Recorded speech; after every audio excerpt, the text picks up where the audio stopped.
Welcome to our video. Thanks so much for watching. I'm Emily Shorter from Expel, and I'm delighted to have with me here and welcome Forrester analyst Allie Mellen and Expel's CTO Peter Silberman for this chat about the future of the SOC. Now, I've got a few prepared questions, but we're just going to have some fun and see where this discussion goes. So Allie, I'm going to look at you. Right? I know your coverage includes people, processes, and technology and security operations. What would you say are the challenges security teams are facing today and the business drivers that are forcing the most change in the SOC? Yeah, it's a great question. There are a lot of factors here, and it's actually something that I've spent a lot of time doing research on at my time at Forrester so far. I released a report a couple of months ago on the state of enterprise breaches, where I talk about the fact that 63% of organizations were breached in the past year, which is up from the previous year. And this data point on its own is kind of boring, it's whatever, but where it gets really interesting is when you compare it to some other data points that we have as well, particularly that security teams have faced the same top two challenges for the past 3 years. The exact same ones are their top challenges out of all the challenges that they could possibly have. It's the complexity of their IT environment and the changing and evolving nature of IT threats.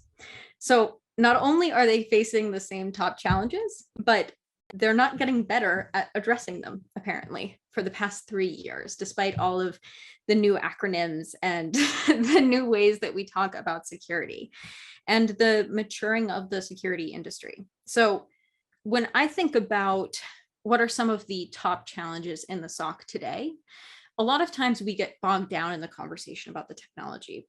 But I think that what's most important here is a couple of different factors. First, it's very hard for internal security teams to hire and retain the talent that they need. Ultimately, a lot of that talent goes from college or whatever job they were at, or sometimes even on the practitioner side, and gets sucked up by the vendors, because typically security vendors, especially those that are venture backed, can afford to pay better, they can get better benefits, they can get better hours, and they can also provide you more opportunities for advancement in your career. And so a lot of that talent gets pulled away from the internal SOCs that we see at some of these organizations that are based in different industries. So that's the first thing, is the challenge with talent. The second really important thing is being able to align to the business. You know, I've seen this in particular through my research in Asia Pacific, is there's a real challenge to communicate the value of security purchases to the business, and then also to make sure that their detection technologies are effective. And those two things, you just enter into a never-ending cycle of trying to align to the business, but struggling to actually get the buy-in that you need, and therefore having poor detection technologies. And then the last thing that I would highlight that's really tied to this is metrics. Metrics are very hard. Metrics are very hard in the SOC in particular, because you have a lot of tools that some may be working together. You may have everything funneling into the SIM. You may be using SOAR and trying to collect metrics from that. But even in those cases, it's difficult to know what to collect, how to collect it effectively, and then how to demonstrate that to business leaders. Because for a lot of security people, they're in the weeds. They're doing this day to day, and they're like, this is really interesting information, but only if you know all of this about the security industry already. And obviously, a lot of business leaders don't have that context. So it's a mix of those three things, at least from my perspective. How about you, Peter? What do you think? I'm in violent agreement. I think I'd add on. I think the skills challenge, or the people challenge, is real, and it's because of interesting work. It's more interesting. Oftentimes it's more interesting work to leave the smaller team to go to a different opportunity. It's not always about pay, but actually just interesting work. And one of the challenges is then, how do you think about onboarding a new analyst and training them? That's an interesting metric that you might consider tracking as you think about the success criteria. Is like, how long does it take me to bring someone in? Like, can I create a factory program to build new security analysts, versus go find them? Finding's harder.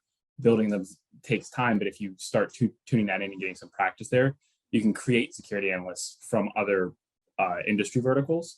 So you're able to turn that around. It's a way to potentially address that challenge. I also think the the stakeholder and communicating to stakeholders is a huge challenge. I think it's a challenge in technology in general, because there's always people you have to communicate that don't have the domain expertise, whether it's security or other areas, whether it's talking to a CFO about things you want to do on the engineering side and finding the right common ground and dialogue and then terminology, vocabulary, and make sure there's a shared understanding. I think security suffers from that.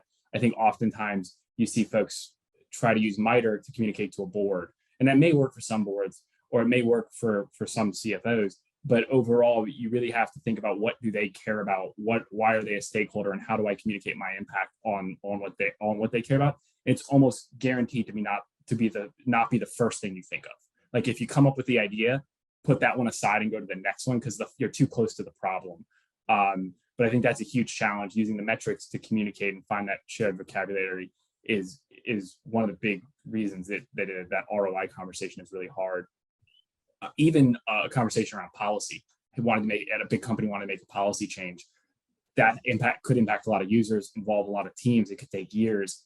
How do you build the momentum to do that is a huge challenge, but that goes to your preventative security posture. And it could actually, the ripple effect is if you're able to do that, you can actually reduce the load on the SOC if you can get certain policies in place. But doing that sometimes is hard, and that can cause burnout, because then the SOC is just doing the same thing over and over because that policy isn't in place for policies. Yeah, that's a really great point. It's so interesting too, because I even have this conversation. I mean, if I try to talk to one of my friends who is in tech, they have no idea what I do. They have no idea what security does. They do not want to know about the metrics. They do not think the numbers are cool. And that's a lot of times is my litmus test, talking to them and saying, is this interesting? And then they say no. And I go back to the drawing board and try to figure out a different way to communicate this to them, because it's actually a very surprisingly challenging topic to communicate to people and to communicate why it matters. It's the same thing with privacy, incredibly challenging to communicate why it matters. Yeah, and I think one of the things is asking, like you can go ask and say like, hey, if I'm doing the best job possible, how am I helping you? To whomever that is as a peer. In that conversation, your job isn't to talk, your job is to listen, right? And if you listen, you can actually find the words they use to describe things that are relevant to you, and you could replay those words or build the visuals or the story of what you're doing using their vocabulary and the way they talk to really reinforce the point of how you're helping them. I find a lot of times people just don't go talk to other people. Like, hey, if I'm doing the best job possible, what in a dream world am I reporting to you as the CFO? What am I reporting to you as the chief product? Like, what are the things you're getting from your security department where you're enabling your stakeholders? Making sure you've had that conversation so that you can really understand what you should be collecting and also how you should be speaking, because it's almost going to certainly be different per department. Yeah, that's a great point. And doing it over and over and over every time it's a new CEO or CFO or CPO, or fiscal year even, right? Like, oh my God. The business direction, you're going international, all of a sudden a bunch of stuff's about to change for a bunch of people. The things they cared about last year are going to be very different than this year, and they want you to enable, and they want to understand risk. Maybe they don't. They just want you to enable, and you have to figure out how to manage communicating risk as well. But there's a lot of stuff that happens just so year over year, and so having those conversations in that relationship, I think is key. And it does enable, I think, successful security programs, because I also think the security team can feel like they're part of the mission and the business versus, feeling alone. This policy isn't in place, so all we're doing is look at the same alerts for the same people over and over again. It's hard to feel like you're contributing to the top line versus like, no, this is the direction of the business. Here's how we're enabling that. However you want to frame that, I think is key and does help with retention, just in general, no matter what field you're in. Yeah. And I really like that too, because I mean, even with things like one of the things that I've been talking about for the past several years is like, right now is the time as a CISO to be enabling the business to use emerging technologies and to make use of things that are coming. But what we're seeing now is it's actually shifting. So I think more and more CISOs need to kind of pull back on some of that, enabling the business to use emerging technologies, and focus more on, okay, how do we reduce costs as we go into this economic downturn? So even economic shifts can have a big impact on how you think about your strategy. Yeah, and I also think I completely agree. And I also think there's an interesting aspect of the economic shifts and really needing the ability to communicate what you're doing to business, because you do have a purpose. And if you aren't getting practice now, in 2 more months, it may become more urgent, right? And so really thinking about ways to report and come up. And one of the things I think people struggle with is quantitative. Like they want everything to be quantitative, but sometimes you have to start with, hey, rough consensus where we've done some napkin math. Here's what we're looking at, and here's how it's going to improve over time. But getting something in front of people to react versus building a really quantitative, dashboard or story or whatever. I think you could spend many months trying to do that and still fail versus starting to get reps having the interactions and conversations while it's qualitative. And qualitative may be all that your stakeholders care about at first too. Totally agree. So you both talked a good amount about measurement and metrics at a high level. If we dig into that a little bit more, how do you measure success in the SOC? What are some of those things that you are looking at? And Pete, I'll go over to you first. Well, I'll talk from our perspective in general, but I think the key thing to just start with is everyone's success is going to be shaped different. So you got to start with kind of what outcome you want to drive towards, and then figure out what measurements you want, and don't pick really big ones. Pick stuff you can get to, especially if this is your first time. Otherwise, you're going to get lost trying to do that. But measurements actually help drive process behavior, and then they're a very objective conversation. Hey, this isn't going well. Here's what the data says. What can we do to fix it? Versus, I don't think you're doing a good job, right? Like the different shape of conversation. So things that are definitely interesting that are worth considering measuring, and I wouldn't pick all of these, especially if you're just starting.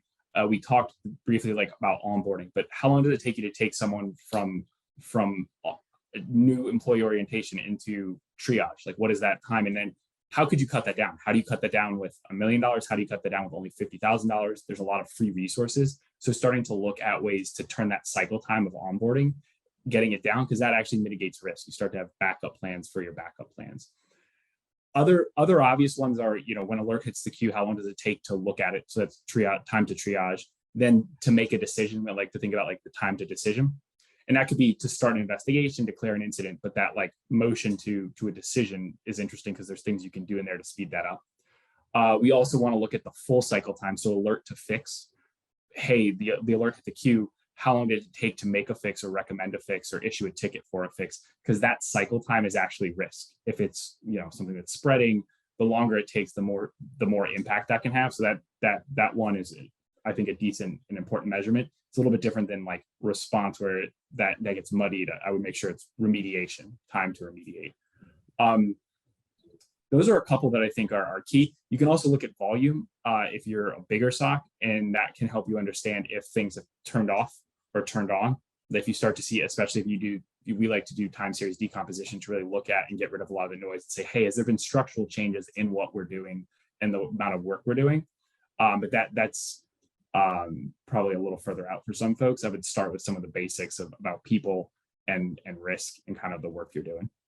And ask a quick follow-up question to you before turning over to Allie, but some of what you talked about can be relative to themselves, right? And getting better over time and evolving. How do they know how they're doing, maybe compared to peers, or how might they go about trying to understand how they're doing relative to others? I think it's tough. I think that there aren't a lot of benchmarks because, to Allie's earlier point, there's so much variance in technology stacks that being able to say I did really well over here, but I have this technology stack, and this person's doing really well, but their technology stack's different, so the times are exponentially different. Standard deviations different. It's a challenge, and so I think talking to peers. Asking folks how they're doing. We release some of our metrics. Again, our technology stack is built for a certain performance, and so comparing yourself to us, I'm not sure it's useful, but we have a bunch of that as well. So I think a lot of it is that lack of executive decision support or leader decision support. We think about decision support when it comes to alert triage, but it doesn't actually exist for leaders or managers. And what you're identifying in the hey, where are my benchmarks is there isn't a lot of really good data to tell you, am I a top performer or am I in the bottom? You're kind of left to guess. And that's challenging because it's when you're working really hard, it's nice to know that you're where you stand objectively, and that you're moving the needle in the right direction. To be able to communicate to the business is useful, obviously. Yeah, and I really like the thing that you said, Pete, a little earlier about basically operationalizing metrics, right? A lot of times we end up in situations where we'll track a certain metric and we'll present on it every month and nothing changes. And if the number goes up or down, depending on which one is bad, someone gets fired or leaves or whatever, as opposed to actually using it as an input into a process. So the way that I think about metrics, especially in the SOC, everything that I think about with the SOC is structuring it as a service to the business, an internal service to the business. And so as part of that, one of the things that I think about is, okay, what are the areas of waste in this service? What are the areas where we could do some optimization or some prioritization? And then I step back and say, okay, we have all of these different areas, whether it's how long is it taking to actually respond to this alert or investigate this alert, whatever. But instead of using that to actually do the optimization, it's just to track it and then to look for areas where we can balance optimization efforts with maintaining resiliency and redundancy in existing processes. And so to kind of go back to your point, Emily, what I think that one of the best ways that you can look to measure success or whether or not you're doing well is, of course, talking to peers, very critical part of that, especially because there's a lot, like one of the cool things about security is there's so much to know that you could be an expert in one area and someone else is an expert in another area you know nothing about. And the same thing can be true even with security products. I talk to a lot of clients and practitioners who they just don't know what's out there. And so they think that what they have is the best, even though it may be like 10 years behind the rest of the industry in some cases, not naming any names. But the thing that's really interesting beyond talking to your peers and having those conversations is keeping track of some of these numbers, putting that into a position where you're looking at what visibility you have across the organization, what business objectives you're helping to meet, and then juxtaposing that with employee productivity and happiness, whether or not they're able to do their job within the allotted hours and whether or not the team as a whole is succeeding because of that. Because one of the big problems in the SOC is too much load for too few people. And so you need to be working to reduce the load while still maintaining visibility and obviously detection, but also giving your employees what they need to succeed. I mean, I did a piece of research just on a SOC analyst role profile. Just what do we need to do this job? And in some of those interviews, actually in all of those interviews, each analyst said, this is not a 9-to-5 job. You are going to work for longer than 9 to 5. There is no way out of it. You need to work off hours. You need to work when you're at home. You need to do your independent research. And that is not okay. At the end of the day, one of the things that we need to keep people in this industry is to make sure that they feel like they can succeed within their work hours. And so a big part of that is also measuring employee experience, employee happiness, whether or not employees are feeling fulfilled in their job, whether or not they feel like they can go to a higher level of becoming an incident responder or becoming a threat hunter or what have you. I was going to add one other, because I think it's relevant to the, like, a lot of times people work all these hours because, well, one, there's so much work to do, but they're also like learning, and there's not necessarily a metric or a way to like trigger, hey, let's sit down and work through something together, unless they raise their hand, which as a new analyst or a new starting any field new can be a daunting and intimidating task. And so one of the things that I'd call out that we didn't really talk about, but I think is an important metric is like a notion of quality. Like, what does quality mean to you as a company? How do you measure it? Because there's a lot of different ways to measure it. It isn't always going to be, like, there's no equivalent necessarily of code coverage that you could think about detection coverage, but quality also goes into the decision you make on the alert, right? I could surface an alert of an active attacker, but if I close it as benign, I made the wrong decision. And so the fact it showed up doesn't actually help the situation in responding to it effectively. So having a quality control program where you're really transparent, I think actually allows you to engage, and that's what we've seen, engage your analysts in ways that you say, hey, we looked at this alert, here's some things we saw that you didn't, let's talk about it. And it becomes educational, where they understand the importance of it, and they move to it versus away from it. And so we've talked some about the quality program we run it 24/7 every 12 hours, and we based it off of other industry standards and from other verticals that have quality programs, like the manufacturing industry. I think there's some really interesting stuff for folks to take away when they think about inspection of work, sampling work, and then culturally how to build a program of getting better, right? Because if you can work smarter and you learn, you might not be doing all the labs and stuff because you're learning on the job as much as doing on the job. And I think kind of trying to find that balance is key as well. But if you're always, the challenge is if the alert volume is such where you can't, then you can't, and that's something else you have to address. So it's everything is intention. All the metrics kind of interrelate.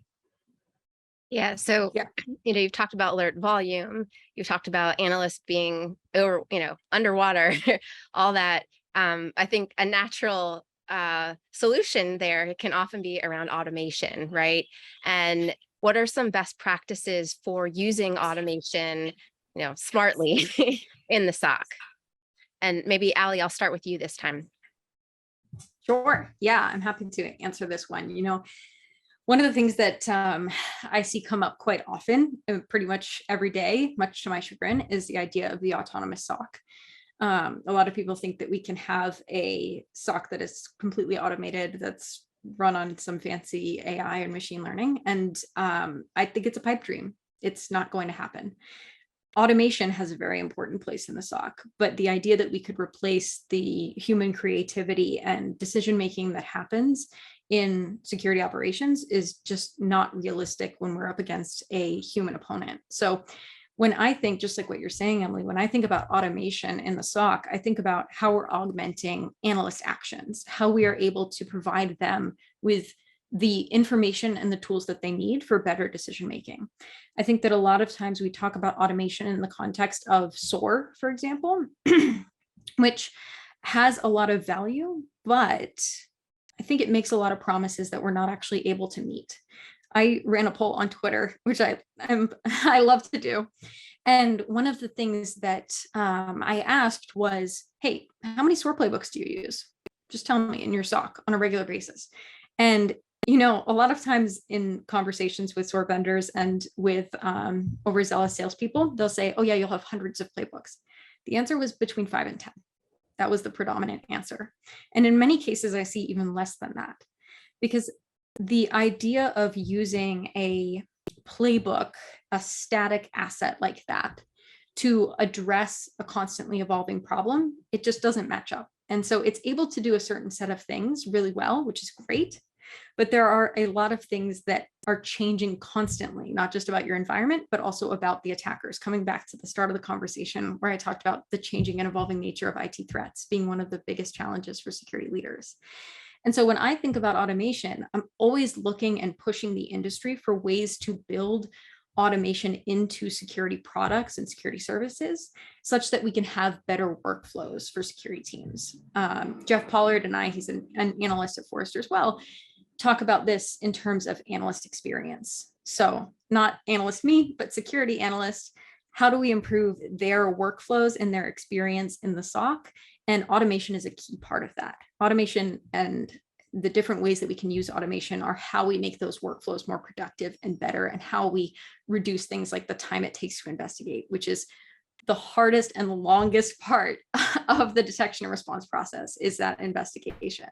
So I think about the ways that we can use SOAR, which is kind of an equivalent to robotic process automation, in the SOC effectively to solve some of these smaller problems, and then look at ways that technology can be used and the technology that security vendors are building to bake that in automatically, to bake that security expertise in automatically.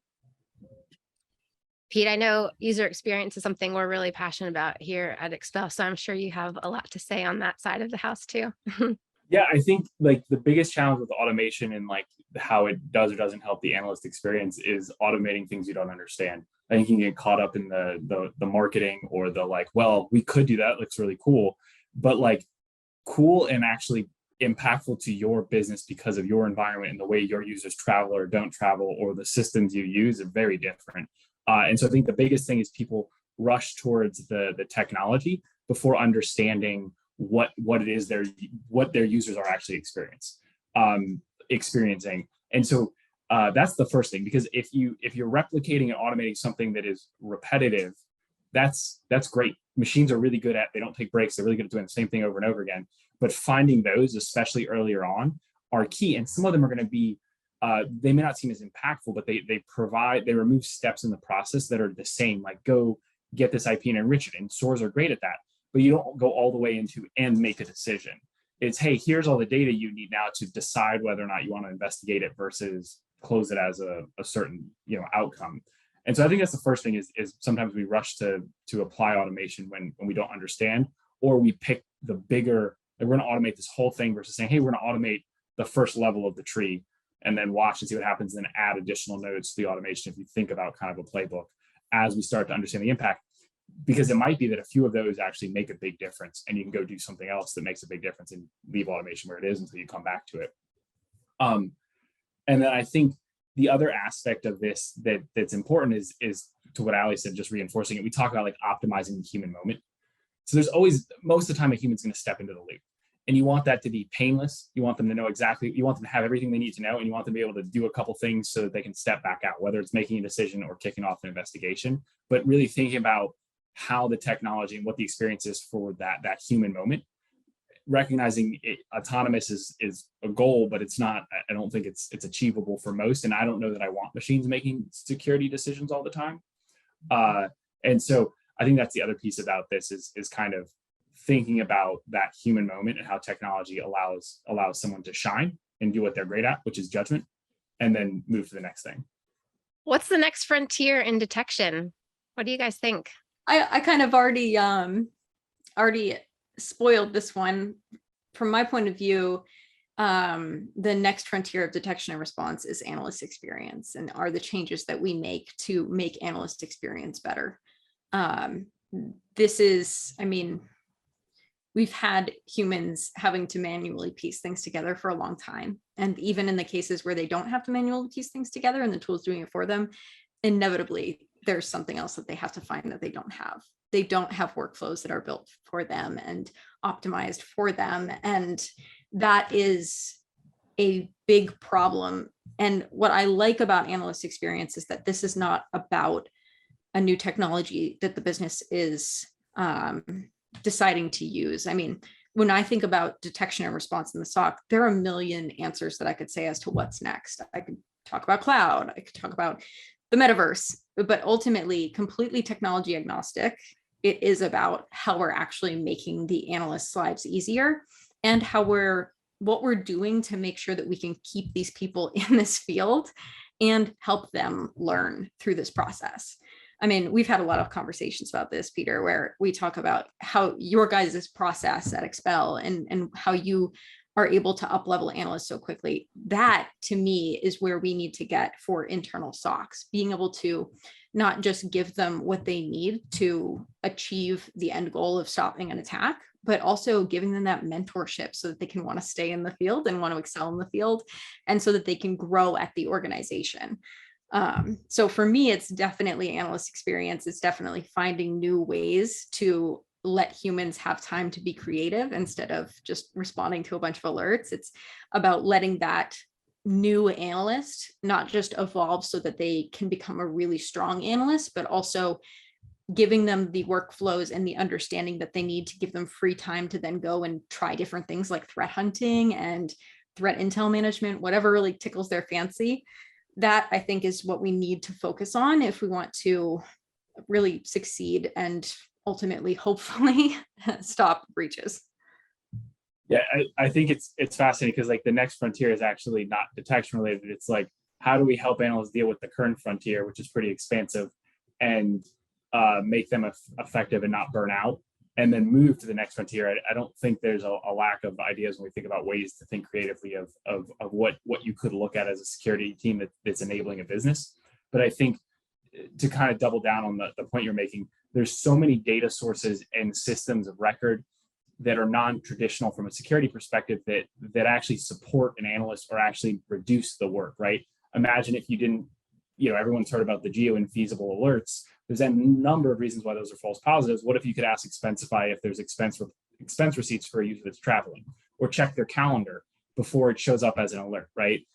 Imagine that the potential load reduction at a large enterprise if that were something. It's like things like that where they're non-traditional, novel data sources that are systems of record for a bunch of activity that can be viewed as potentially suspicious, and using that to kind of reduce the funnel to create space so that they can breathe, learn, and continue to grow in the industry. I think I agree. I think that's where a lot of folks are going.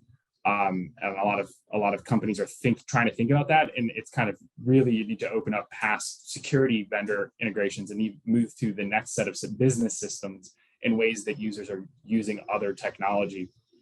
And yeah, I think you end up helping the security folks by doing that. And I think that's key. Yeah, and that is where things can get really cool, because then you don't, like, I see this in EDR all the time, where you have to kind of have this static list of assets that you maintain, where you group them into, hey, this is the C-suite, these are the C-suite's devices, like we need to make sure that these are prioritized, for example, or these are like mission critical systems that if they go down, we're screwed. Having the business context automatically funneled into that is where we need to go, because there's just, I mean, at this point, there's too much data, there's too much going on, especially at some of these huge organizations, to keep track of everything. So we need to bring automation into that picture if we're going to be able to keep up, not have that one server in some random location that we don't know about, et cetera. So I totally agree. I think that the business context is really critical and can provide a lot of value for security teams as well. Right. I think like one of the things you identified in that is that I think is where folks are going in general within the industry is like anchoring on identity. And I don't mean that from an MFA, or these are all great measures, but I mean understanding, you know, this is an executive user who would be targeted.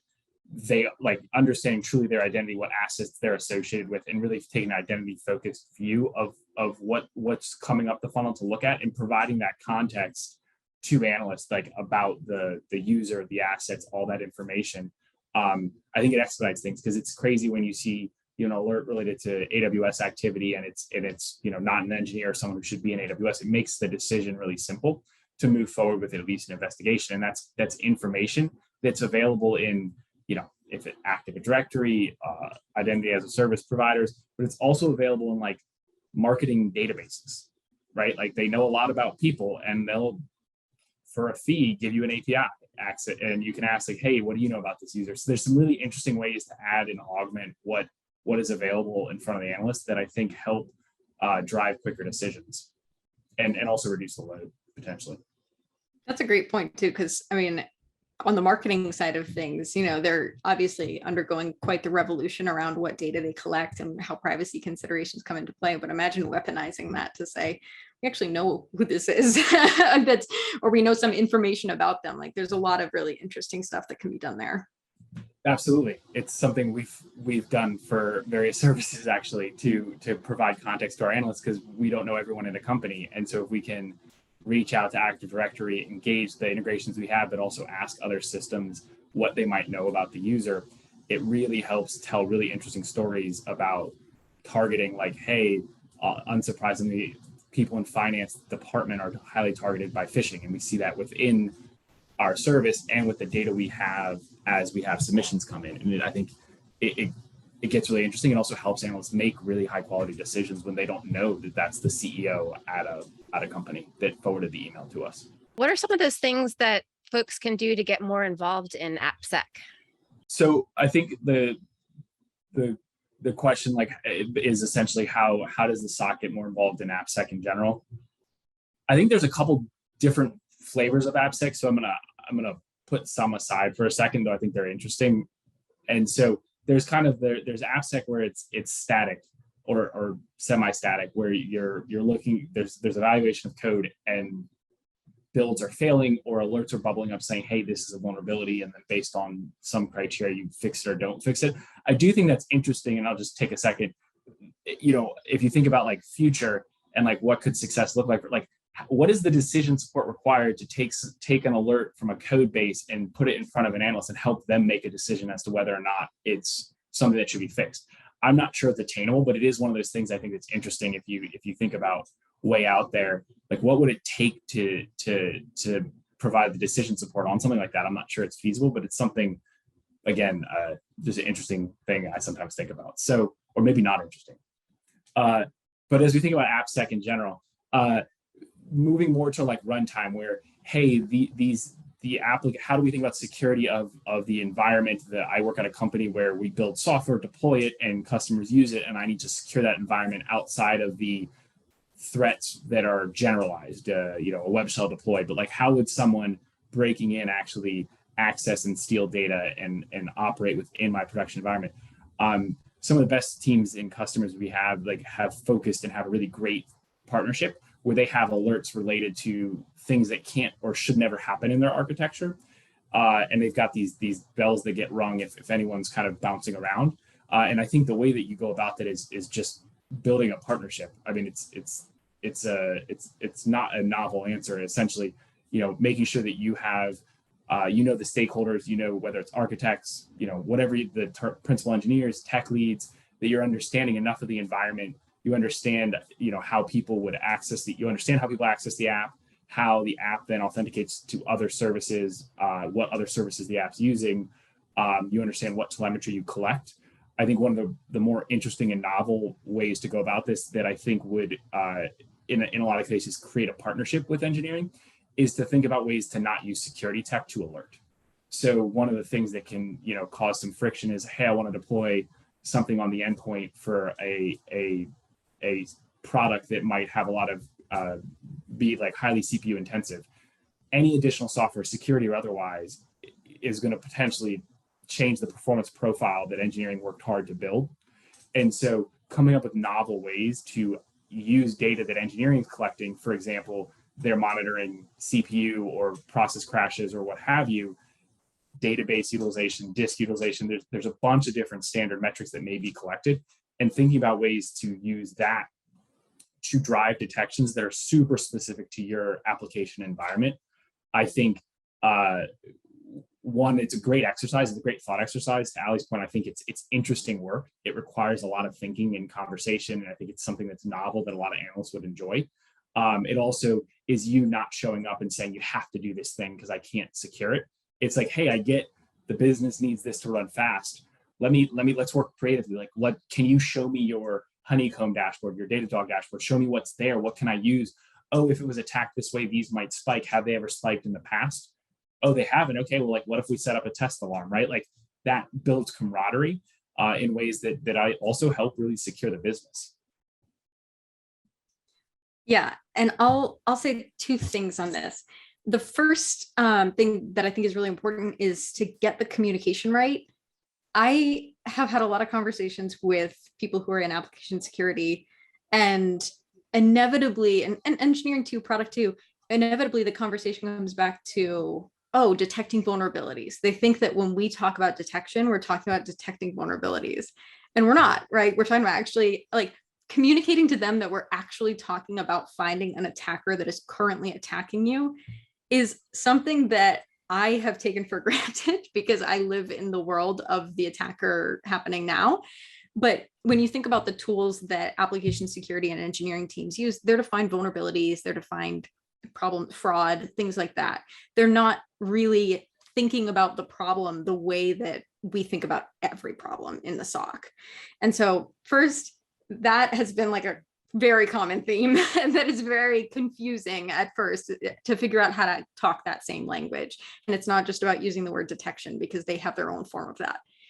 The second piece is one of the things that got me into this field. I was a computer engineer, and I was very curious, and that is what got me down the path of hacking. That is what got me down the path of my first security conference. And I think that we need to lean into that a lot more, and just remember that we're people who are interested in figuring out how tech works and how to break it. And so that is your entryway into not just a better relationship with the team and where they feel appreciated, but also where you can kind of better understand what applications are being used today. If there are 50 Raspberry Pis that are running around in the org that you don't know about, those types of things, to get a better understanding of what comes next and how you can be thinking about this problem in the future, because it is a complex problem, especially given how large these enterprises are, how many developers there are, who are also techie, who are also really interested in trying new things and figuring things out, but they may not know the security implications of what it is they've created. 100%. On that note, talking about techies and IT, A term observability, which is often associated as an IT term, has started popping up here and there in the conversation when it comes to security. Maybe what are your thoughts on this, and why are we starting to sort of hear observability in security land? Allie, I'll start with you. Sure. Yeah. So for me, this is really interesting because among the many things that I cover, including SOC, including EDR, I also cover SIEM and security analytics platforms. And so the other side of the coin, oftentimes, that I hear about on the IT side and the uses of the SIEM and SIEMs on the IT side and the IT operations side is observability. That is coming up quite a bit, but the conversation has recently shifted to more around what observability can do for security. Still very early, but still happening. So when I think about observability, first off, automatically associated with IT, but much with pretty much everything that security has ever done, there are applications that can be interesting for security with this IT term. So observability, when I am thinking about how it is going to be used in the SOC, ultimately, it's hopefully going to be used for better detections. It gives you information about what would otherwise be a black box that you can then determine anomalous behavior from. And that's where I think the real key is here, because the way that we currently think about protecting things like custom applications that you may not have visibility into is a ton of work. It's a ton of detection engineering work. It's a ton of understanding what the application does. Like we talked about, sitting down with the team, putting all of this work in to just get to the point where you can build these detections, let alone actually knowing if you're creating any false positives or what the ramifications are of what you're doing. So with observability, hopefully we can make that process a little bit more consistent so that it's not necessarily the same level of work every time you take on a custom application that you're protecting. Pete, do you want to, any thoughts there? I think like observability got used because it was, it was pioneered to kind of talk about complex production environments, cloud, hybrid, what have you. And so there was a term to kind of move to say, like, look, you have to look across all this to understand what's happening to be effective. And I think what we're seeing and what we talked about throughout this is the need to look across the environment to understand what's going on and kind of increase and extend the breadth of information of being used to protect an organization. And whether those observations are used, we talked about examples of like, they might be used in detection logic with like users that are traveling or moving around. That's one way of where like observability could play into security posture and load. But, I think in the outcome of observability, or what folks are driving to when they talk about observability, is really reflecting the customer security, or the customer or your security posture in a very like holistic view. Hey, I made a configuration change, and that might be risky for most customers, but because of these other policies and these other configurations, it's actually not risky for me. And that's observability, understanding the layers and having that full view of the environment and all the things and how they interconnect, which is also how it was born out from the engineering side. And so I think it's great to be thinking about that. I obviously worry about anything being grabbed by a bunch of vendors and just it's the same thing with a different word. But I think there's a lot of opportunity if we recognize what the intention of observability is and what it's supposed to bring, what it might bring if executed. I think that brings up a good point too. There's a lot of overwhelming information out there, even just on teams, right? There's a lot of things that could be done as we think about kind of getting ourselves better for, ready for tomorrow, better for tomorrow. But the topic of this video is around future of the SOC. What are things, maybe the one thing, if you were to give some advice, what's one thing that teams can do today to start setting themselves up for future success? Allie, I'll start with you. Oh, okay. The one thing that they can start doing today. So I think that the most important thing that they can start doing today, and this is something that is, I think, really just starting on the MDR side, even, who are really the cutting edge of what's happening in the security industry. And it's something that we've had many conversations about. thinking beyond the response into the mitigation, thinking about how this is going to be a part of a continuous process. So every time you have an alert come through, you resolve it, thinking and planning for how to make sure that that never happens again. That is the part that we are kind of transitioning more towards, at least on the product side. I think also on the security side, although there's a lot of complications that come into play around prioritization and resource constraints. But that is what's going to set you up for success in the long term, is not just by playing whack-a-mole, but actually making sure that they don't come back.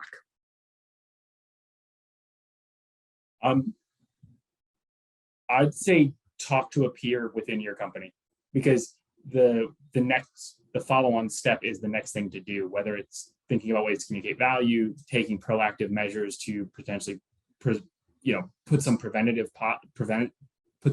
in place, if you will, increase security posture.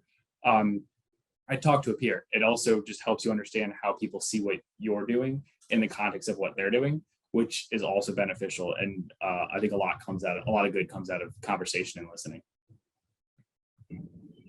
Pete, Allie, it's always a pleasure to talk to you both. Thank you so much. Thank you. Thank you.